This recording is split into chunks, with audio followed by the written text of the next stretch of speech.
ಈ ಚುನಾವಣೆ ಇಡೀ ದೇಶದಲ್ಲಿ ರಂಗೇರ್ತಿದೆ. ಮತದಾನದ ದಿನ ಸಮೀಪಿಸುತ್ತಿದೆ.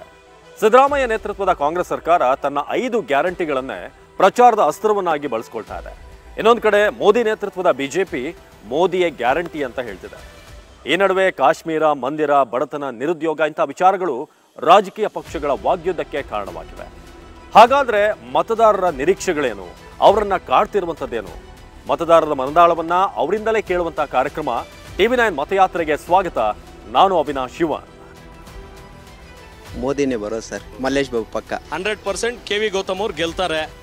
ರಾಹುಲ್ ಗಾಂಧಿ ಬರಬೇಕು. ಕರ್ನಾಟಕದಲ್ಲಿ ಸಿದ್ದರಾಮಯ್ಯ ಬರಬೇಕು. ಹುಡುಗರು ನಮ್ಮ ಹತ್ರ ದುಡ್ಡು ತಗೋತಾರೆ, ಹಿಂಸೆ ಕೊಡ್ತಾರೆ.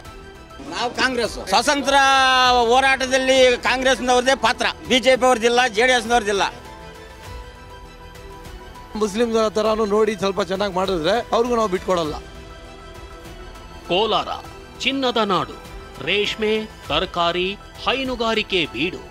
ರಾಜ್ಯಕ್ಕೆ ಮೊದಲ ಮುಖ್ಯಮಂತ್ರಿಯನ್ನ ನೀಡಿದ ಖ್ಯಾತಿ ಹೊಂದಿರೋ ಕೋಲಾರದಲ್ಲಿ ಲೋಕಸಭಾ ಚುನಾವಣೆಯ ಅಖಾಡ ರಂಗೇರಿದೆ.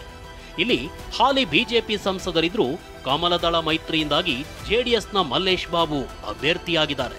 ಕಾಂಗ್ರೆಸ್ನಿಂದ KV ಗೌತಮ್ ಕಣದಲ್ಲಿದ್ದಾರೆ. ಕೋಲಾರ ಕಾಂಗ್ರೆಸ್ನ ಭದ್ರಕೋಟೆ ಆಗಿತ್ತು. ಕಳೆದ ಲೋಕಸಭಾ ಚುನಾವಣೆಯಲ್ಲಿ ಒಂದು ಬದಲಾವಣೆ ಆಯಿತು. ಈಗ ಮತ್ತೆ ವಾಪಸ್ ಕಾಂಗ್ರೆಸ್ ಕೈಗೆ ಆ ಒಂದು ಭದ್ರಕೋಟೆ ಸಿಗುತ್ತೆ ಅನ್ನೋ ವಿಶ್ವಾಸ ಇದೆಯಾ? 100% ಸಿಕ್ಕಿದೆ. KH ಮುನಿಯಪ್ಪನವರು ಇಲ್ಲಿ 7 ಬಾರಿ ಗೆದ್ದಿದ್ರು. ಕೇಂದ್ರ ಸರ್ಕಾರದ ಒಂದು ಕುತಂತ್ರದಿಂದ ಅವರು ಏನೋ 40 ಜನ ಯೋಧರು ಸತ್ರು, ಅದನ್ನು ಅಡ್ವಾಂಟೇಜ್ ಪಡ್ಕೊಂಡು ಅದನ್ನು ಒಂದು ಸೆಂಟಿಮೆಂಟ್ ಆಗಿ ಮಾರ್ಪಾಡು ಮಾಡ್ಕೊಂಡು ಗೆದ್ದರು. ಈ ಸತಿ ಅಂಥದ್ದೇನು ಆಗಲ್ಲ, ಅಂಥ ವಾತಾವರಣ ಇಲ್ಲ. ನಾವು ವಾಪಸ್ಸು ಎಲ್ಲ 28ರಲ್ಲಿ ಕನಿಷ್ಠ 20 ಜನ ಗೆಲ್ತೀವಿ. ಅದರಲ್ಲಿ ನಾನು ಈ ಕ್ಷೇತ್ರ ಕಾಂಗ್ರೆಸ್ನ ಭದ್ರಕೋಟೆ, ಈ ಕ್ಷೇತ್ರದಲ್ಲಿ ನಾನು ಗೆದ್ದೇ ಗೆಲ್ತೀನಿ. ಗೌತಮ್ ಅನ್ನೋದು ಪ್ರಬಲ ಪೈಪೋಟಿ ಅಲ್ಲ. ಇದು ಏನು ಅಂದರೆ ಇವಾಗ ಎಲೆಕ್ಷನ್ ನಡೀತಾ ಇರೋದು ದೇಶಕ್ಕೋಸ್ಕರ ಎಲೆಕ್ಷನ್ ನಡೀತಾ ಇದೆ. ಇದು ಮಲ್ಲೇಶ್ ಅಂತಲ್ಲ, ಮೋದಿಗೋಸ್ಕರ ಈ ಎಲೆಕ್ಷನ್ ನಡೆಯುತ್ತೆ. ಮೋದಿ ಮತ್ತು ಏನು ಹಿರಿಯಾಳು ನಮ್ಮ ಅಪ್ಪಾಜಿಯವರು, ದೇವೇಗೌಡ ಅಪ್ಪಾಜಿಯವರು, ಅವರ ನೇತೃತ್ವದಲ್ಲಿ ಈ ಎಲೆಕ್ಷನ್ ನಡೆಯುತ್ತೆ. ಕೋಲಾರ ಲೋಕಸಭಾ ಕ್ಷೇತ್ರ ಕೋಲಾರ ಜಿಲ್ಲೆಯ ಕೋಲಾರ, ಮಾಲೂರು, ಬಂಗಾರಪೇಟೆ, KGF, ಮುಳಬಾಗಿಲು, ಶ್ರೀನಿವಾಸಪುರ ಮತ್ತು ಚಿಕ್ಕಬಳ್ಳಾಪುರ ಜಿಲ್ಲೆಯ ಚಿಂತಾಮಣಿ, ಶಿಡ್ಲಘಟ್ಟ ವಿಧಾನಸಭಾ ಕ್ಷೇತ್ರಗಳನ್ನು ಒಳಗೊಂಡಿದೆ. ಈ 8 ಕ್ಷೇತ್ರಗಳಲ್ಲಿ 5 ಕಡೆ ಕಾಂಗ್ರೆಸ್ ಶಾಸಕರಿದ್ದರೆ 3 ಕಡೆ JDS ಶಾಸಕರಿದ್ದಾರೆ. ಇನ್ನು ಕೋಲಾರ 3 ದಶಕಗಳಿಂದ ಕಾಂಗ್ರೆಸ್ ಭದ್ರಕೋಟೆಯಾಗಿದ್ದ ಕ್ಷೇತ್ರ. ರಾಜ್ಯದ ಹಾಲಿ ಆಹಾರ ಸಚಿವ KH ಮುನಿಯಪ್ಪ ಸತತ 7 ಬಾರಿ ಗೆದ್ದು ಬೀಗಿದ ಕ್ಷೇತ್ರ. ಆದರೆ 2019ರಲ್ಲಿ ಕಾಂಗ್ರೆಸ್ ಭದ್ರಕೋಟೆಯಲ್ಲಿ ಬಿಜೆಪಿ ಪತಾಕೆ ಹಾರಿತು. ಬಿಜೆಪಿ ಗೆಲುವಿನಲ್ಲಿ ಕಾಂಗ್ರೆಸ್ಸಿಗರ ಒಳ ಏಟಿನ ಪಾತ್ರ ದೊಡ್ಡದಾಗಿತ್ತು. ಈ ಬಾರಿಯೂ ಟಿಕೆಟ್ಗೆ KH ಮುನಿಯಪ್ಪ ಬಣ, ರಮೇಶ್ ಕುಮಾರ್ ಬಣ ಕುಸ್ತಿಯನ್ನೇ ನಡೆಸಿತು. ಆದರೆ ಹೈಕಮಾಂಡ್ 2 ಬಣ ಬೇಡ ಅಂತ ಬೆಂಗಳೂರಿನ KV ಗೌತಮ್ಗೆ ಟಿಕೆಟ್ ನೀಡಿದೆ.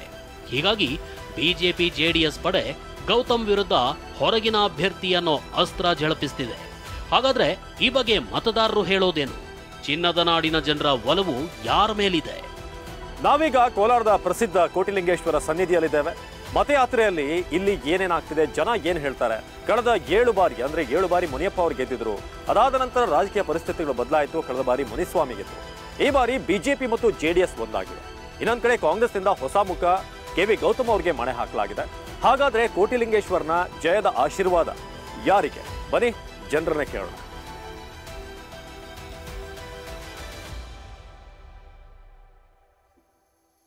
ನಾವೀಗ ಕೋಲಾರ ನಗರದ ಹೃದಯ ಭಾಗದಲ್ಲಿದ್ದೀವಿ. ಲೋಕಸಭೆ ಚುನಾವಣೆಯ ಬಗ್ಗೆ ಇಲ್ಲಿನ ಜನ ಏನು ಹೇಳ್ತಾರೆ ಬನ್ನಿ ನೋಡೋಣ. ಮತ್ತೆ ಎಲೆಕ್ಷನ್ ಬರ್ತಾ ಇದೆ, ಲೋಕಸಭಾ ಎಲೆಕ್ಷನ್. ಹೇಗಿದೆ ಕೋಲಾರದಲ್ಲಿ ಸದ್ಯಕ್ಕೆ ಟ್ರೆಂಡ್ ಹೇಗಿದೆ ಅಂತ? ಸರ್, ಇಲ್ಲಿ ಕಾಂಗ್ರೆಸ್ ಅಂತೂ ಫುಲ್ ಬೆನಿಫಿಟ್ ಇದೆ, ಚೆನ್ನಾಗಿ ಬರ್ತಾ ಇದೆ. ಇಲ್ಲಿ ಕೋಲಾರದಲ್ಲಿ ಕಾಂಗ್ರೆಸ್ ಅಂತೂ ಬರ್ತಾ ಇದೆ. ಬೇರೆ ಯಾವುದು ಪಕ್ಷ ಬರೋಕ್ಕೆ ಕಾರಣ ಇಲ್ಲ ಇಲ್ಲಿ. ಯಾಕಂದರೆ ಒಳ್ಳೆ ಕೆಲಸ ಮಾಡ್ತಾವ್ರೆ, ಒಳ್ಳೆ ಅಭಿವೃದ್ಧಿ ಮಾಡ್ತಾವ್ರೆ, ಚೆನ್ನಾಗಿ ಅಭಿವೃದ್ಧಿ ಆಗ್ತಾ ಇದೆ ಸರ್. ಇಲ್ಲಿ ಈ ಕೊತ್ತೂರು ಮಂಜಣ್ಣ ಬಂದಾಗಲಿಂದನೂ ನಮಗೆಲ್ಲನೂ ಏನು ತೊಂದರೆ ಇಲ್ಲ, ಚೆನ್ನಾಗಿ ಆಗ್ತಾ ಇದೆ ಎಲ್ಲನೂ. ಕಾಂಗ್ರೆಸ್ ಯಾವ ಕಡೆ ಇರ್ತಾರೆ ಆ ಕಡೆ ನಾವು ಓಟ್ ಹಾಕ್ತೀವಿ. ಅವರು ಗೌತಮ್ ಅವರು ಕಾಂಗ್ರೆಸ್ ಕಡೆನೇ ಇದು ಕೊತ್ತೂರು ಮಂಜುನಾಥ್ ಕಡೆ ಇರೋದು. ಗೌತಮ್ ಅವರು ಅದೇ ಕಾಂಗ್ರೆಸ್ಗೆ ಹಾಕ್ತೀವಿ ನಾವು ಓಟ್. ಸೊ ಶಕ್ತಿ ಯೋಜನೆ ಬಂದಮೇಲೆ ನಿಮಗೆ ಬಾಡಿಗೆ ಎಲ್ಲ ಕಡಿಮೆ ಆಗಿದೆ ಅಂತೆಲ್ಲ ಆಟೋ ಡ್ರೈವರ್ಗಳು ಹೇಳ್ತಾರೆ. ಸೊ ನಿಮಗೆ ಪ್ರಾಬ್ಲಮ್ ಆಗಿದೆಯಾ? ಕೋಲಾರಲ್ಲಿ ನಮಗೆ ನಂಗಿಲ್ಲ, ನಮ್ದು ಕರೆಕ್ಟ್ ಆಗಿದೆ. ಇದು ಪರವಾಗಿಲ್ಲ. ಇದು ಕಾಂಗ್ರೆಸ್ ಬಂದವರಿಂದ ಸ್ವಲ್ಪ ಒಳ್ಳೇದಾಗ್ತಾ ಇದೆ, ಕಾಸು ಬರ್ತಾ ಇದೆ. ನಮ್ಗೆ ರಾಹುಲ್ ಗಾಂಧಿನೂ ಬೇಕು, ಮೋದಿನೂ ಬೇಕು. ಆದರೆ ಮೋದಿ ಸ್ವಲ್ಪ ಚೆನ್ನಾಗಿ ಮಾಡ್ತಾ ಇದ್ದಾರೆ. ನಮಗೂ ನಮ್ಮ ಮುಸ್ಲಿಂ ಥರನೂ ನೋಡಿ ಸ್ವಲ್ಪ ಚೆನ್ನಾಗಿ ಮಾಡಿದ್ರೆ ಅವ್ರಿಗೂ ನಾವು ಬಿಟ್ಕೊಡಲ್ಲ. ಯಾಕಂದರೆ ಅವರು ಪರವಾಗಿಲ್ಲ ಮಾಡಿದ್ದಾರೆ. ಅವ್ಯವಹಾರ ಇದು ನಿಮ್ಮದು ಇನ್ಶೂರೆನ್ಸು, ಆಯುಷ್ಮಾನ್ ಅದು ಕಾರ್ಡ್ ಎಲ್ಲ ಮಾಡಿದ್ದಾರೆ. ಅದ್ರಲ್ಲಿ ನಮಗೂ ಸಪೋರ್ಟ್ ಮಾಡಿದ್ರೆ ಮುಸ್ಲಿಮ್ಸು ಇದ್ದಾರೆ ನಮ್ಮ ಜೊತೆಲಿ ಅಂತ ಮಾಡಿದ್ರೆ ನಾವು ಮಾಡ್ತೀವಿ ಸರ್. ಈ ಸಲ ಹೋದ ಸಲ ಜಿದ್ದಾಜಿದ್ದಿ ಇತ್ತು ಮುನಿಯಪ್ಪಗೂ ಮತ್ತು ಮುನ್ಸ್ವಾಮಿಗೂ. ಈ ಸಲ ಈಸಿಯಾಗಿ ಮಲ್ಲೇಶ್ ಬಾಬು ಅವ್ರಿಗೆ ಹೇಳ್ತಾರೆ. ಯಾಕಂದರೆ ಕಾಂಗ್ರೆಸ್ನಲ್ಲಿ ಸ್ವಲ್ಪ ಡಮ್ಮಿ ಕ್ಯಾಂಡಿಡೇಟ್ ಹೊಸೊಬ್ರು ಬಂದಿದ್ದಾರೆ, ಸ್ಥಳೀಯರಲ್ಲ ಅವರು, ವಲಸೆ ಬಂದಿರೋ ಬೆಂಗಳೂರು ಮುಂದರವರು. ಅವ್ರು ಈ ಸಲ ಗ್ಯಾರಂಟಿಗಳಲ್ಲ. ನಾವು ಮೋದಿ ಮಕ್ಕ ನೋಡಿ ಮುನ್ಸ್ವಾಮಿ ಮಕ್ಕ ನೋಡಿ ಓಟ್ ಹಾಕ್ತೀವಿ. ಕುಡಿಯೋ ನೀರು ಎಲ್ಲ ಸಮಸ್ಯೆ ಎಲ್ಲ ಬಗೆಹರಿಸ್ಕೊಂಡು ಬರ್ತಾ ಇದ್ದಾರೆ. ಮತ್ತೆ ಯಾವುದೋ ಊರವ್ರು ಬಂದು ಇಲ್ಲಿ ನಿಂತ್ಕೊಂಡ್ಬಿಟ್ಟು ಹೊರ್ಟೋಗ್ಬಿಡ್ತಾರೆ. ಮತ್ತು ಇಲ್ಲಿರೋರು ನಮ್ಮ ಕೋಲಾರ ಕ್ಷೇತ್ರದಲ್ಲಿರೋರು ಗೆದ್ದರೆ ಅವ್ರನ್ನ ನಿಂತ್ಕೊಂಡು ನಾವು ಕೇಳ್ಬೋದು. ಎಲ್ಲ ಬೆಂಗಳೂರು ದುಬೈ ಅವ್ನು ಬಂದು ಗೆದ್ಕೊಂಡು ಹೋದ್ರೆ ಮೋದಿ ಹಿಂದೆ ನಾವು ಹೋಗೋಕ್ಕಾಗಲ್ಲ. ಮೋದಿ ಹಿಂದ್ಗಡೆ ಇರೋರಿಂದನೂ ಹೋಗೋಕ್ಕಾಗಲ್ಲ. ಆದರೆ ನಮ್ಮ ಕೋಲಾರ ಕ್ಷೇತ್ರದಲ್ಲಿರೋರೇ ಗೆಲ್ಲಬೇಕು. ಇಲ್ಲಿ ಇಂಡಿಯಾ ಒಳಗೆ ಮೋದಿ ಮಾಡವ್ರೆ, ನಮ್ಮ ಕಾಂಗ್ರೆಸ್ಸಲ್ಲಿ ಇಲ್ಲಿ ಮಾಡ್ತಾವ್ರೆ. ಈಗ ಸಿದ್ದರಾಮಯ್ಯ ಬಂದರೆ ಬಡವ್ರಿಗೆ ಒಳ್ಳೇದು, ನಿಮ್ಮಂಥ ವ್ಯಾಪಾರಸ್ಥರಿಗೆಲ್ಲ ಒಳ್ಳೇದು. ಸರ್, ಸಿದ್ದರಾಮಯ್ಯವರು ಬಡವ್ರಿಗೂ ಒಳ್ಳೇದು ಅಂದರೆ ಇಲ್ಲೇ ಕಿತ್ತೆ ಅಲ್ಲ ಹಾಕ್ತಾರೆ. ಅವ್ರ ಮನೆಯಿಂದ ಏನು ತಂದು ಕೊಡೋಲ್ಲ.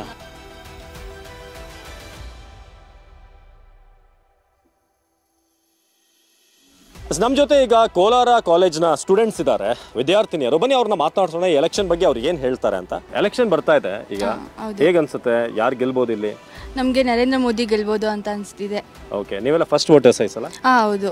ಓಕೆ, ಮೋದಿ ಬಂದರೆ ದೇಶಕ್ಕೆ ಏನು ಒಳ್ಳೇದಾಗುತ್ತೆ? ಮೋದಿ ಬಂದರೆ ನಮಗೆಲ್ಲ ತುಂಬ ಯೂಸ್ ಆಗುತ್ತೆ. ಯಾಕಂದರೆ ನಮಗೆ ಸ್ಕಾಲರ್ಶಿಪ್ ಬರುತ್ತೆ, ಒಳ್ಳೆ ಎಜುಕೇಶನ್ ಕೊಡ್ತಾರೆ. ಸೊ ಯಾರು ಮಲ್ಲೇಶ್ ಬಾಬು ಅವ್ರು ಗೆಲ್ಬೋದಾ ಅಥವಾ K V Gautam? K V Gautam. Okay, Congress ಅಭ್ಯರ್ಥಿ ಅವ್ರು ಗೆಲ್ತಾರೆ? ಎಸ್ ಸರ್, ನಾವು ಕಾಂಗ್ರೆಸ್ ಅವರು. ಓಕೆ, ಕಾಂಗ್ರೆಸ್ಗೆ ಸಪೋರ್ಟ್ ಮಾಡೋಕೆ ಒಂದು ಕಾರಣ ಏನು ಕೊಡ್ತೀರಾ ನಿಮ್ಮ? ನಮಗೆ ಸ್ಕಾಲರ್ಶಿಪ್ ಜಾಸ್ತಿ ಕೊಡ್ತಾರೆ ಸರ್, ಅದಕ್ಕೆ. ಮತ್ತೆ ರೇಷನ್ ಎಲ್ಲ ಜಾಸ್ತಿ ಕೊಡ್ತಾ ಇದ್ರು ಅದಕ್ಕೆ.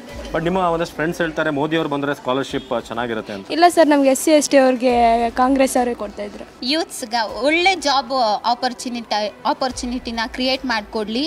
ಬೇರೆ ಎಲ್ಲಿಂದಾನೋ ಬಂದಿರೋರಿಗೆ ಕೊಡೋ ಪ್ರಿಫರೆನ್ಸ್ನ ಇಲ್ಲೇ ಲೋಕಲ್ ಪೀಪಲ್ ನಾವೇನು ಇಡ್ತೀವಿ ಅವ್ರಿಗೆ ಇನ್ನೂ ಜಾಸ್ತಿ ಎಂಪ್ಲಾಯ್ಮೆಂಟ್ನ ಕ್ರಿಯೇಟ್ ಮಾಡಲಿ. ಕೋಲಾರ ಕ್ಷೇತ್ರದ ಮತಯಾತ್ರೆಯಲ್ಲಿ ನಾವೀಗ ಬಹಳ ಫೇಮಸ್ ಆಗಿರುವಂತ ಎರಡು ವಿಚಾರ ಇದೆ. ಒಂದು ಸಿಲ್ಕು, ಇನ್ನೊಂದು ಮಿಲ್ಕು.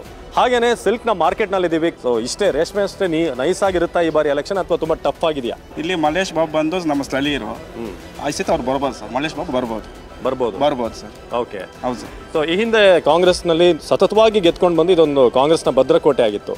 ಬಟ್ ಇವಾಗ ಯಾಕೆ ಬದಲಾವಣೆ ಬೇಕು ನಿಮಗೆ? ಸರ್, ಇಲ್ಲಿ ಕಾಂಗ್ರೆಸ್ಗೆ ಬಂದು ನಮ್ಮ ಸ್ಥಳೀಯರಲ್ಲ, ಅವ್ರು ಬೆಂಗಳೂರಿಂದ ಬಂದಿರೋ ಕ್ಯಾಂಡಿಡೇಟ್.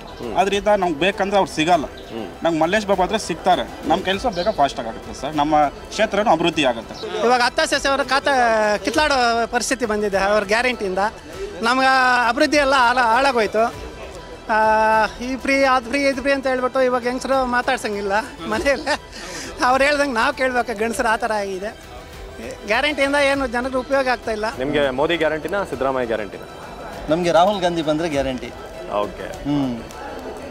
ಇಲ್ಲಿ ಕರ್ನಾಟಕದಲ್ಲಿ ಅಂತೂ ಸಿದ್ದರಾಮಯ್ಯ ಅವರು ಇದ್ದಾರೆ. ನಮ್ಮ ಇಂಡಿಯಾಗೆ ರಾಹುಲ್ ಗಾಂಧಿ ಬಂದರೆ ಒಳ್ಳೇದು. ಒಂದ್ಕಿಂತ ಅವ್ರಿಗೆ ಅವಕಾಶ ಅವ್ರಿಗೆ ಒಂದು 5 ವರ್ಷ ಕೊಟ್ಟರೆ ಒಳ್ಳೇದು. ಪ್ರಧಾನಿ ಆಗಬೇಕು. ರಾಹುಲ್ ಗಾಂಧಿ ಆಗಬೇಕು. ರಾಹುಲ್ ಗಾಂಧಿ ಒಂದು ಕಾರಣ ಕೊಡಿ, ಯಾಕೆ ರಾಹುಲ್ ಗಾಂಧಿ ಆಗಬೇಕು ಅಂತ? ಅವರು 75 ವರ್ಷದಿಂದ ದೇಶಕ್ಕೆ ದುಡ್ದಿದ್ದಾರೆ.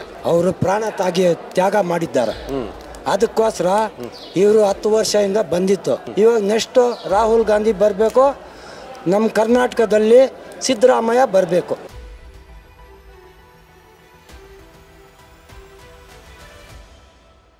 ನಾವೀಗ ಕೋಲಾರ ಲೋಕಸಭಾ ಕ್ಷೇತ್ರದ ಮತ್ತೊಂದು ಭಾಗವಾದಂಥ ಶಿಡ್ಲಘಟ್ಟದಲ್ಲಿದ್ದೀವಿ. ಜಿಲ್ಲೆ ಅಂತ ಬಂದಾಗ ಇದು ಚಿಕ್ಕಬಳ್ಳಾಪುರ ಜಿಲ್ಲೆ, ಆದರೆ ಲೋಕಸಭಾ ಕ್ಷೇತ್ರ ಅಂತ ಬಂದಾಗ ಇದು ಕೋಲಾರ ಕ್ಷೇತ್ರಕ್ಕೆ ಬರುತ್ತೆ. ಮತ್ತೆ ಎಲೆಕ್ಷನ್ ಬಂದಿದೆ, ಹೇಗಿದೆ ಕೋಲಾರ ಈ ಭಾಗದಲ್ಲಿ, ಅಂದರೆ ಶಿಡ್ಲಘಟ್ಟ ಭಾಗದಲ್ಲಿ? ಮೋದಿ ಅವರ ಹವಾ ಇದೆ. ಸೊ ಈ ಬಾರಿ ಮೈತ್ರಿ ಆಗಿದೆ, ಬಿಜೆಪಿ ಮತ್ತೆ JDS. ಯಾರಿಗೆ ಲಾಭ ಆಗ್ಬೋದು? ಅದರಿಂದ ಮೈತ್ರಿಗೆ ಲಾಭ ಆಗುತ್ತೆ. ಮೈತ್ರಿ ಲಾಭ ಆಗುತ್ತೆ, ಇದಾಗ್ಬೋದು ಅಂತ. ಸರ್, ನಾನು ಒಬ್ಬ ಮುಸ್ಲಿಮ್ ಆದ್ರೂ ನಾನು ಮುಂದೆ ಮೋದಿನೇ ಬರಬೇಕು ಅಂತ ನಾನು ಬಯಸ್ತಾ ಇದ್ದೀನಿ. ಯಾಕಂತಂದರೆ ಈ ಗ್ಯಾರಂಟಿಗಳಿಂದ ಯಾವುದೇ ಅಭಿವೃದ್ಧಿ ಆಗ್ತಾ ಇಲ್ಲ ನಮ್ಮ ಕರ್ನಾಟಕದಲ್ಲಿ. ಆದ್ದರಿಂದ ಮೋದಿಯವರು ಮುಂದಾಲೋಚನೆ ಇಟ್ಕೊಂಡು ಏನೇ ಯೋಜನೆ ಮಾಡಿದ್ರು ಮಾಡ್ತಾರೆ. ನಮಗೆ ಅಭಿವೃದ್ಧಿ ಬೇಕು, ಈ ಯಾವುದೇ ಗ್ಯಾರಂಟಿಗಳು ನಮ್ಗೆ ಬೇಕಾಗಿಲ್ಲ. ಉದ್ಯೋಗ ಕೊಡ್ತೀವಿ ಅಂತೇಳಿ ಭಾಳ 2 ಕೋಟಿ ಉದ್ಯೋಗ ಕೊಡಬೇಕಾಗಿತ್ತು ಅವರು. 10 ವರ್ಷದಲ್ಲಿ ಒಂದು ಯಾರಿಗೂ ಎಂಪ್ಲಾಯ್ಮೆಂಟ್ಸೇ ಕೊಡಲಿಲ್ಲ. ಅವ್ರು ಹೇಳಿದ್ದು ಯಾವುದು ಬಗೆಹರಿಸಲಿಲ್ಲ ಸರ್ ಮೋದಿಯವರು. ಈಗ ಒಂದಷ್ಟು ಮಂದಿ ಮಂದಿರ ಕಟ್ಟಿಸಿದ್ರು, ಅದೆಲ್ಲ ಒಳ್ಳೇದಾಯ್ತು. ರಾಮ ಮಂದಿರ ಕಟ್ಟಿಸಿದ್ರೆ ನಾವೆಲ್ಲ ಈ ಕಡೆ ಎಲ್ಲ ಇದೆ ರಾಮ ಮಂದಿರಗಳೆಲ್ಲ ನಮಸ್ಕಾರ ಆಗ್ತಿವೆ, ಅದೇನು ದೊಡ್ಡ ವಿಷಯ ಅಲ್ಲ ಸರ್. ಎಲ್ಲ ಮೋದಿ ಮೋದಿ ಅಂತಾನೆ. ಮೋದಿ ಬಂದು ಏನು ಇಲ್ಲಿ ಕೆಲಸ ಮಾಡಲ್ಲ. ಜನಗಳು ಈಗ ಏನಾಗ್ಬಿಟ್ಟಿದೆ ಅಂತ ಹೇಳಿದ್ರೆ ಮೈಂಡ್ ಒಳಗೆ ಮೈಂಡ್ ಸೆಟ್ಟು, ಓ ಮೋದಿ ಏನು ದೊಡ್ಡ ಮನುಷ್ಯ, 10 ವರ್ಷ ಮಾಡಿದ್ರೆ ಎಲ್ಲ ಜನಗಳು ನೋಡಿದ್ದಾರೆ. 10 ವರ್ಷದಿಂದ ಅವ್ರು ಸಾಧ್ಯ ಏನಾಗಿಲ್ಲ, ಝೀರೋ. ಮೋದಿ ಕೆಲಸ ಚೆನ್ನಾಗೈತೆ, ನಮ್ಮ ಹಿಂದುತ್ವ ಉಳಿತದೆ, ನಾವು ಎಲ್ಲ ಚೆನ್ನಾಗಿರ್ತೀವಿ. ಇಲ್ಲಿ ಆಡಳಿತ ಇವತ್ತು ಇರ್ತದೆ, ನಾಳೆ ಹೋಗ್ತದೆ. ಇದು ನಮ್ಮ ಕಷ್ಟನೇ, ನಮ್ಮ ದುಡಿಮೆನೇ ನಮ್ಮದು ಬದುಕು. ಅದು ಬಿಟ್ಟು ಅವ್ರು ಮಾಡಬೇಕು ಇವ್ರು ಮಾಡಬೇಕು, ತನ್ನ ಹೆಂಡತಿನ ನಮ್ಮನ್ನೇನು ಮಾಡೋಕ್ಕಾಗಲ್ಲ. ಇನ್ನು ಬೇರೆಯವ್ರು ಏನು ಮಾಡ್ತಾರೆ? ಇವಾಗ ಫ್ರೀ ಬಸ್ ಅಂದ್ರು, ಊಟ ಇಲ್ಲ.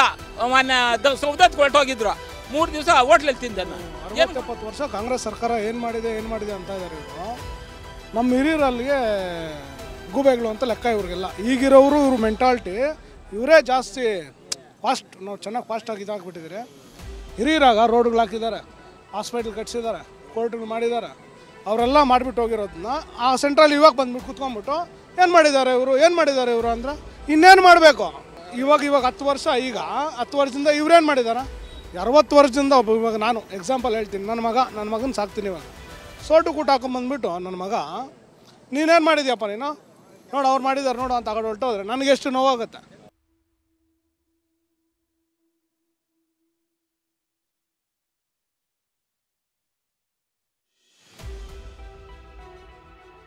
ನಾವೀಗ ಕೋಲಾರ ಲೋಕಸಭಾ ಕ್ಷೇತ್ರದ ಚಿಂತಾಮಣಿಯ ಕೈವಾರದಲ್ಲಿದ್ದೀವಿ. ಬನ್ನಿ ಹಾಗಾದ್ರೆ ಕೈವಾರದಲ್ಲಿ ಮತದಾರರು ಏನು ಹೇಳ್ತಾರೆ, ಯಾರಿಗೆ ಬಾರಿ ಒಲವು ಹೆಚ್ಚಿರುತ್ತೆ, ಬನ್ನಿ ಮಾತನಾಡ್ಸೋಣ.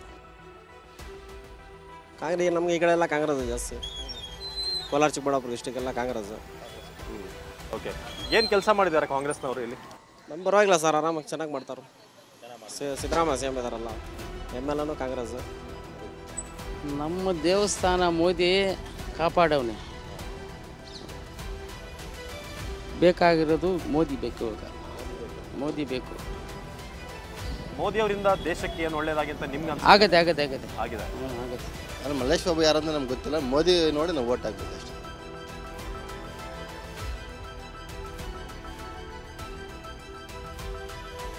ನಾವೀಗ ಕೋಲಾರ ಲೋಕಸಭಾ ಕ್ಷೇತ್ರದ ಚಿಂತಾಮಣಿಯ ಆಜಾದ್ ಪಾರ್ಕ್ನಲ್ಲಿದ್ದೀವಿ, ಆಜಾದ್ ಚೌಕ್ನಲ್ಲಿ. ಬನ್ನಿ ಅಲ್ಲಿ ಜನರನ್ನ ಮಾತಾಡ್ಸೋಣ. ಇಲ್ಲಿ ದುಡ್ಡು ಯಾರು ಹಂಚ್ತಾರೆ ಜಾಸ್ತಿ ಅವ್ರಿಗೆ ಓಟ್ ಹಾಕ್ತಾರೆ. ಎಲ್ಲ ಮಾರ್ಕೊಂಡ್ಬಿಟ್ಟವ್ರೆಲ್ಲ. ಫಸ್ಟ್ ಕೆಲ್ಸಗಳು ನೋಡಲ್ಲ. ಇಲ್ಲಿ ರೋಡ್ ಹೆಂಗಿದೆ, ನೀರು ಹೆಂಗಿದೆ, ಸ್ವಚ್ಛತೆ ಹೆಂಗಿದೆ, ಅಲ್ಲಿ ಮಾರ್ಕೆಟ್ ನೋಡಬೇಕು. ಮಾರ್ಕೆಟು ಲೇಡೀಸ್ ಇದಕ್ಕೂ ಹೋಗೋಕ್ಕೂ ಜಾಗ ಇಲ್ಲ, ಎಲ್ಲೋಗ್ತಾರೆ? ದುಡ್ಡೆಲ್ಲ ಎಲ್ಲೋಗುತ್ತೆ? ಟ್ಯಾಕ್ಸ್ ದುಡ್ಡೆಲ್ಲ ಎಲ್ಲ ಮೋಸ. ಏನು ಮಾಡೋಕ್ಕಾಗಲ್ಲ. ಜನ ಬುದ್ಧಿ ಕಲಿಬೇಕಷ್ಟೇ. ಜನರಿಗೆ ಬುದ್ಧಿ ಇಲ್ಲ. ದುಡ್ಡು ನೈಟ್ ಹಂಚ್ತಾರೆ, ಪ್ರತಿಯೊಬ್ಬನಿಗೂ ಹಂಚ್ತಾರೆ ದುಡ್ಡು. ಎಲ್ಲೂ ದುಡ್ಡು ಹಂಚ್ತವ್ರೆ. ಯಾರು ದುಡ್ಡು ಹಂಚ್ತಾ ಇಲ್ಲ? BJP ಹಂಚ್ತಾ ಇಲ್ಲ, JDS ಹಂಚ್ತಾ ಇಲ್ಲ, ಕಾಂಗ್ರೆಸ್ ಹಂಚ್ತಾ ಇಲ್ಲ. ಯಾರ್ದು ಹಂಚ್ತಾ ಇಲ್ಲ? ನನಗೇ ಕೊಟ್ಟವ್ರೆ ದುಡ್ಡು. ನಾನೇ ಹೇಳ್ತಾ ಇದ್ದೀನಲ್ಲ, ನಾನು ಇಸ್ಕೊಳ್ತೀನಿ, ನಾನು ಓಟ್ ಹಾಕಲ್ಲ. ಆಗಿದ್ದೀನಿ ಓಟ್ ಹೊಸಲ್ಲ ಕಾಂಗ್ರೆಸ್ ಇದಕ್ಕಾಗಿದ್ದೀನಿ, KRS ಪಕ್ಷಕ್ಕೆ ಆಗಿದ್ದೀನಿ. 3 ಹತ್ರನೂ ದುಡ್ಡು ಇಸ್ಕೊಂಡಿದ್ದೀನಿ. ನಾವೀಗ ಕೋಲಾರ ಕ್ಷೇತ್ರದ ಬೇತಮಂಗಲ ಪ್ರಾಂತ್ಯದಲ್ಲಿದ್ದೀವಿ. ಬಿಜೆಪಿ. ಓಕೆ, ಯಾಕೆ ಬಿಜೆಪಿ ಬಂದ್ರೆ ಏನು ಒಳ್ಳೇದು? ದೇಶಕ್ಕೆ ಒಳ್ಳೇದು. ದೇಶಕ್ಕೆ ಒಳ್ಳೇದು. ಓಕೆ, ಈ ಕಾಂಗ್ರೆಸ್ ಬಡವರಿಗೆ ಹೆಲ್ಪ್ ಮಾಡಿದೆ, ಅವರು 2,000 ರೂಪಾಯಿ ಕೊಡ್ತಾ ಇದೆ. ಅವ್ರು ಏನು ಮಾಡ್ತಾ ಇದ್ದಾರೆ? ಈಗ ನಮ್ಮ ಹತ್ರ ನಾವು ಕೊಡುಕರು, ನಮ್ಮ ಹತ್ರ ದುಡ್ಡು ತಗೋತಾರೆ, ಹಿಂಸೆ ಕೊಡ್ತಾರೆ ಅಷ್ಟೇ. ಅವರು ಏನಂತಾರೆ ಈ ಬಾರಿ ಕೋಲಾರ ಎಲೆಕ್ಷನ್ ಏನಾಗ್ಬೋದು, ಯಾರು ಗೆಲ್ಬೋದು? ಕೋಲಾರ ಈ ಸತಿ KV ಗೌತಮ್ ಅವ್ರು ಗೆಲ್ಲೋದು 100% ಗ್ಯಾರಂಟಿ. ಹೊಸ ಕ್ಯಾಂಡಿಡೇಟ್ ಬಂದಿದ್ದಾರೆ. ಕಾಂಗ್ರೆಸ್ನ ಭರವಸೆ 100%. ಕಾಂಗ್ರೆಸ್ ಕೊಟ್ಟಂಥ 5 ಗ್ಯಾರಂಟಿಗಳು ಜನರಿಗೆ ತಲುಪ್ತಾ ಇದ್ದಾವೆ. 2,000 ಇರ್ಬೋದು, ರೇಷನ್ ದುಡ್ಡು ಇರ್ಬೋದು. JDS ಮತ್ತು BJP ಮೈತ್ರಿ ಅಭ್ಯರ್ಥಿ ಮಲ್ಲೇಶ್ ಬಾಬು ಅವರು ಈ ಸಲ ಯಾವುದೇ ಅನುಮಾನ ಇಲ್ಲ. BJP JDS ಅಲಿಯನ್ಸ್ ಗೌರ್ಮೆಂಟ್ ಇರೋದ್ರಿಂದ ಮಲ್ಲೇಶ್ ಬಾಬು ಅವರು 100% ಗೆಲ್ತಾರೆ. ಕಾಂಗ್ರೆಸ್ ಗೆಲ್ಲುತ್ತೆ ಸರ್. ಕಾಂಗ್ರೆಸ್ ಗೆಲ್ಲುತ್ತೆ. ಹೌದು ಸರ್. ಹೇಗೆ ಹೊರಗಿನ ಅಭ್ಯರ್ಥಿ ಅಂತ ಹೇಳ್ತಾರೆ ಕೆಲವರು? ಹೊರಗಿನ ಅಭ್ಯರ್ಥಿ ಏನು, ಯಾರ ಅಭ್ಯರ್ಥಿ ಏನು ಸರ್? ಕಾಂಗ್ರೆಸ್ ಗೆಲ್ಲುತ್ತೆ. ಇಲ್ಲಿ ಮೋದಿ ದುರಾಳಿತರಿಂದ ಕಾಂಗ್ರೆಸ್ ಗೆಲ್ಲುತ್ತೆ. ಆದ್ರೆ ಕಾಂಗ್ರೆಸ್ನ ದುಡ್ಡು ನಾವು ಕೊಟ್ಟಿರೋ ದುಡ್ಡೇ ಮತ್ತೆ ವಾಪಸ್ ನಮಗೆ ಕೊಡ್ತಿದ್ದಾರೆ. ಏನಕ್ಕೆ ಹಾಕ್ಬೇಕು? ಈಗ ಮೋದಿನೂ ಅಷ್ಟೇ ಅಲ್ವಾ, ಇದು ಯಾವುದು ಕಿಸಾನ್ ಇದು ಕೊಡ್ತೀವಿ ಅಂತಾರೆ, ಅದು ತಗೊಂಡಿರೋದೇ ಕೊಡೋದಲ್ಲ. ಗೊಬ್ಬರ ರೇಟ್ ಜಾಸ್ತಿ ಆಗಿದೆ, PVC ರೇಟ್ ಜಾಸ್ತಿ ಆಗಿದೆ, ಅದನ್ನೇ ಕೊಡೋದಲ್ಲ. ಅವರೇನು ಸಪ್ರೇಟಾಗಿ ಕೊಡ್ತಾರಾ? ಎಲ್ಲ ನಮ್ಮ ದುಡ್ಡೇ, ನಮ್ಮ ಟ್ಯಾಕ್ಸ್ ದುಡ್ಡೇ ಕೊಡೋದೆಲ್ಲ ನಾವು ವಾಪಸ್ಸು. ಓಕೆ, ನೀವೇನು ಹೇಳ್ತೀರಾ ಈ ಬಾರಿ ಯಾರು? ಮೈತ್ರಿ ಅಭ್ಯರ್ಥಿ ಗೆಲ್ತಾರೆ ಸರ್. ಮೈತ್ರಿ ಅಭ್ಯರ್ಥಿ ಹೇಗೆ, ಏನಕ್ಕೆ ಗೆಲ್ತಾರೆ ಅವರು? ಸರ್, ಮೋದಿ ವರ್ಚಸ್ಸು, ರಾಮ ಮಂದಿರ, ಮತ್ತು ಇವ್ರು ಕಾಂಗ್ರೆಸ್ ದುರಾಳಿತ, ಬಿಟ್ಟಿ ಫಾಕಿಗಳು ಬೇರೆ, ಅದರಿಂದ ಗೆಲ್ತಾರೆ ಅನ್ನೋ ವಿಶ್ವಾಸ ಇದೆ ಸರ್. ತದನಂತರ ಹೇಳ್ತೀರಿ ಈಗಲೂ ಕಾಂಗ್ರೆಸ್. ನಾವು ಮೊದಲಿಂಗ ಕಾಂಗ್ರೆಸ್, ಇವಾಗೂ ಕಾಂಗ್ರೆಸ್. ಇನ್ನ ಕಾಲಾವಕಾಶ ಇದೆ, ಕಾಲಾವಕಾಶ ಬಂದಾಗ ಹೇಳ್ತೀರಿ. ಕಾಂಗ್ರೆಸ್ ಗೆಲ್ಲೋದೇ ಕಾಂಗ್ರೆಸ್. ಸ್ವಾತಂತ್ರ್ಯ ಹೋರಾಟದಲ್ಲಿ ಕಾಂಗ್ರೆಸ್ನವ್ರದೇ ಪಾತ್ರ, ಬಿಜೆಪಿ ಅವ್ರದ್ದಿಲ್ಲ, JDS-ನವ್ರದ್ದಿಲ್ಲ. ಆ ಪಾತ್ರದಿಂದ ನಾವು ಕೂಡ ಸ್ವಾತಂತ್ರ್ಯ ಹೋರಾಟಕ್ಕೆ ಜೈ ಅಂತೀರಿ. ಓಕೆ, ಈಗ ಮೋದಿ ಅವರಿಂದ ಮೋದಿ ಅವ್ರು ಬಿಡಿ, ಅವ್ರು ಹೇಳಿ ಸುಳ್ಳು ಎಲ್ಲ ಹೇಳ್ಬಿಟ್ಟು ಎಲ್ಲಾನು ಜೀರೋ ಮಾಡ್ಬೇಕು. 15 ಲಕ್ಷನೂ ಇಲ್ಲ. ನಮ್ಮ ಭಾರತ ಒಳ್ಳೆ ಹೆಸರು ಪಡೆದಿದೆ. ಅಯ್ಯೋ ರಾಮ, ಮೊದಲಿಂದ ಭಾರತದಲ್ಲಿ ಎಲ್ಲ ಮನೆಗಳು, ಎಲ್ಲ ರೋಡ್ಗಳು, ಎಲ್ಲ ಇವು ಸ್ಕೀಮ್ಗಳು ಎಲ್ಲ ಇದೆ. ಇದನ್ನ ಅದ್ರಲ್ಲಿ ಜೆರಾಕ್ಸ್ ಮಾಡ್ಕೊಳ್ತಾ ಇರೋದು ಏನೋ. ಕೋಲಾರದಲ್ಲಿ ಹೇಗೆ ಚಿನ್ನ ಬಹಳ ಫೇಮಸ್, ಅದೇ ರೀತಿಯಾಗಿ ಟೊಮೆಟೊ ಕೂಡ ರೈತರ ಪಾಲಿಗೆ ಚಿನ್ನದ ರೀತಿಯಾಗಿ ಆಗಿದೆ. ಮನೆ ನಾವು ನಮ್ಮ ರೈತರೊಬ್ಬರಿದ್ದಾರೆ, ಅವ್ರ ಜೊತೆ ಮಾತನಾಡ್ತಿದ್ದೀವಿ ಇವತ್ತಿನ ಮತಯಾತ್ರೆಯಲ್ಲಿ. ಇಲ್ಲಿ ಮುಖಪರಿಚಯ ಇರೋಂಥ ಮಲ್ಲೇಶ್ ಬಾಬು ಅವ್ರಿಗೆ ಒಲವಿದೆ, ಗೆಲ್ಲಬಹುದು. 2 ಬಾರಿ ಸೋತಿದ್ದಾರೆ, ಒಂದು ಅನುಕಂಪ ಇದೆ. ಕುಮಾರಣ್ಣಂದೊಂದು ಅಭಿಮಾನ ಇದೆ ಇಲ್ಲಿ. ಈಗ ಮಲ್ಲೇಶ್ ಬಾಬು ಅವ್ರಿಗೆ ಮತ್ತೆ ಮತ ಕೊಡೋದಕ್ಕೆ ಜನ ಇಷ್ಟಪಡ್ತಾರೆ. ನಾನು ಒಬ್ಬನ ಮಾತಲ್ಲ ಇದು. ಈ ಬಾರಿ ಕೋಲಾರದಲ್ಲಿ ಗೆಲುವು ಹೂವಿನ ಹಾಸಿಗೆ ಖಂಡಿತ ಅಲ್ಲ. ಹಾಗಾದ್ರೆ ಬನ್ನಿ ಇನ್ನೊಂದಷ್ಟು ಮತದಾರರನ್ನ ಕ್ಷೇತ್ರದಲ್ಲಿ ಮಾತಾಡ್ಸ್ಕೊಂಡು ಹೋಗೋಣ. ಎಸ್ಸಿ ಮೀಸಲು ಕ್ಷೇತ್ರ ಕೋಲಾರದಲ್ಲಿ ಅತ್ಯಧಿಕ ಸಂಖ್ಯೆಯಲ್ಲಿರುವ ಪರಿಶಿಷ್ಟ ಜಾತಿಯ ಮತದಾರರು ಅತ್ಯಂತ ನಿರ್ಣಾಯಕ. ಕೋಲಾರದಲ್ಲಿ 4,15,000 ಎಸ್ಸಿ ಮತದಾರರು, 2,95,000 ಒಕ್ಕಲಿಗ, 2,60,000 ಮುಸ್ಲಿಂ ಮತದಾರರಿದ್ದಾರೆ. 1,20,000 ಕುರುಬ, 1,10,000 ಎಸ್ಟಿ, 90,000 ಭೋವಿ, 60,000 ಬಲಜಿಗ ಮತ್ತು 2,53,000 ಇತರೆ ಸಮುದಾಯದ ಮತದಾರರಿದ್ದಾರೆ. ಹೇಗಿದೆ ಈ ಸಲ ಎಲೆಕ್ಷನ್ ನಿಮ್ಮೂರಲ್ಲಿ? ನಮ್ಮೂರಲ್ಲಿ ಬಂದು ಎಲ್ಲ JDS ಸರ್. JDS ಇದ್ದಾರಾ? ನಾವೆಲ್ಲ JDS ಅವರೇ. ಈ ಸಲ ಏನೋ ಮೋದಿ ಇರಲಿ ಸೆಂಟ್ರಲಲ್ಲಿ. ಮುನಿಯಪ್ಪನವ್ರು ಗೆದ್ದಿದ್ರು 7 ಬಾರಿ. ಅಭಿವೃದ್ಧಿ ಆಗಿದೆಯಾ ಕ್ಷೇತ್ರ? ಮುನ್ಸ್ವಾಮಿ ಅವರು ಒಂದು 5 ವರ್ಷ ಮಾಡಿದ್ರು. ಮುನ್ಸ್ವಾಮಿ ಕೋಲಾರಲ್ಲಿ ಪರವಾಗಿಲ್ಲ ಮಾಡತ್ತೆ, ನಮಗೆಲ್ಲ ಇಲ್ಲ, ಪರವಾಗಿಲ್ಲ. ಏನಾಗ್ಬೋದು ಈ ಸಲ ಎಲೆಕ್ಷನ್ ಕೋಲಾರದಲ್ಲಿ? ಮೋದಿನೇ ಬರೋ ಸರ್. ಮಲ್ಲೇಶ್ ಬಾಬು ಪಕ್ಕ. ಮಲ್ಲೇಶ್ ಬಾಬು ಯಾಕೆ ಬರ್ಬೇಕು ಸರ್? ಇದು KH ಮುನಿಯಪ್ಪನ ಅಂದ್ರೆ ಏನು ಅಷ್ಟಕ್ಕಷ್ಟೇ 7 ಸರಿ ಗೆದ್ದವರಲ್ಲ, ಅಷ್ಟಕ್ಕಷ್ಟೇ ಏನು ಅಭಿವೃದ್ಧಿ ಇಲ್ಲ. ಅವ್ರ ಅಭಿವೃದ್ಧಿ ಆಗವ್ರ ಅಷ್ಟೇ. ನಿಮ್ ರೋಡ್ ಕೂಡ ನೋಡ್ತಾ ಇದೀವಿ ನಾವು. ಹೌದು ಸರ್, ಬೇತ್ಮಂಗಲದಿಂದ ಇಲ್ಲಿವರೆಗೆ ಬಂದ್ವಿ. ಹೌದು ಸರ್. ಹಿಂಗೆ ಇದೆ? ಎಷ್ಟು ವರ್ಷದಿಂದ ಆಗಿದೆ? ಇದು ಸುಮಾರು ವರ್ಷದಿಂದ ಹಿಂಗೆ ಐತಿ. ಇದು ಚಾಮರಾಜನವರೆಗೂ ಹಿಂಗೆ ಐತೆ. ಹೌದಾ? ಆಮೇಲೆ ಪರವಾಗಿಲ್ಲ. ಮಲ್ಲೇಶ್ ಬಾಬು ಅಂದ್ರೆ ಒಂದ್ 2-3 ಸತಿ ಸೋತಿದ್ದಾರೆ. ಕ್ಯಾಂಡಿಡೇಟ್ ಗೊತ್ತು. ಗೌತಮ್ ಅಂದ್ರೆ ಯಾರಿಗೂ ನಮ್ಗೆ ಗೊತ್ತೇ ಇಲ್ಲ, ಅವ್ರ ಮಕ್ಕನೇ ನೋಡಿಲ್ಲಲ್ಲ ಸರ್. ಹೆಂಗ್ ಸರ್ ನಾವು ಅವ್ರಿಗೆ ಇದು ಮಾಡೋದು? ಮುಂದಿನ ಮತಯಾತ್ರೆ ಸಂಚಿಕೆಯಲ್ಲಿ ಮತ್ತೊಂದು ಕ್ಷೇತ್ರದ ಬಗ್ಗೆ ಅಲ್ಲಿನ ಮತದಾರರು ಏನ್ ಹೇಳ್ತಾರೆ ವಿವರವಾಗಿ ಮಾಹಿತಿಯನ್ನ ಕೊಡ್ತೀವಿ. ನಿರಂತರ ಸುದ್ದಿಗಾಗಿ ನೋಡ್ತಾ ಇರಿ TV9.